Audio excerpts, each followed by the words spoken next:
Urban Grameen society gold loan Kongad ബ്രാഞ്ചിന്റെ ഉദ്ഘാടനം നിർവഹിച്ച കൃഷിമന്ത്രി പി പ്രസാദ്. പാലക്കാട് മണ്ണാർക്കാട് 4 വർഷമായി പ്രവർത്തിക്കുന്ന അർബൻ ഗ്രാമീൺ സൊസൈറ്റി ഗോൾഡ് ലോണിന്റെ പുതിയ ബ്രാഞ്ചാണ് കോങ്ങാട് നമ്പിയത്ത് ടവറിൽ പ്രവർത്തനം ആരംഭിച്ചത്. മലപ്പുറം, പാലക്കാട് ജില്ലകളിലായി പ്രവർത്തിക്കുന്ന സൊസൈറ്റിയുടെ 13ാമത്തെ ബ്രാഞ്ചാണ് കോങ്ങാട് ആരംഭിച്ചത്. തിമില വിദ്വാൻ കോങ്ങാട് മധു, മണ്ണൂർ രാജകുമാരനുണ്ണി, പരിസ്ഥിതി പ്രവർത്തകൻ കല്ലൂർ ബാലൻ തുടങ്ങിയവരെയും കോങ്ങാട്ടെ മികച്ച കർഷകരെയും ചടങ്ങിൽ മന്ത്രി ആദരിച്ചു. UGSMD അജിത് പാലാട്ട്, ജില്ലാ പഞ്ചായത്ത് മെമ്പർ പ്രശാന്തിയെ, block panchayat president V Sethumadhavan തുടങ്ങിയവരും ചടങ്ങിൽ പങ്കെടുത്തു.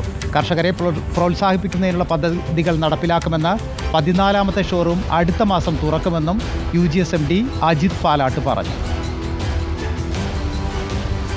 അടുത്ത ഓഗസ്റ്റ് മാസത്തോടു കൂടി കേരളം, കർണാടക, മഹാരാഷ്ട്ര തുടങ്ങിയ 3 സംസ്ഥാനങ്ങളിലേക്ക് പ്രവർത്തനം വ്യാപിപ്പിക്കാൻ പോവുകയാണ് UGS ഗ്രൂപ്പ്. കാർഷിക മേഖലയിൽ ഇടപെട്ടുകൊണ്ട് കർഷകരെ സഹായിക്കുന്ന അല്ലെങ്കിൽ കർഷകർക്ക് സഹായകരമാവുന്ന ഒട്ടനേകം നല്ല പദ്ധതികൾ ആവിഷ്കരിക്കാൻ UGS തയ്യാറായി കഴിഞ്ഞു.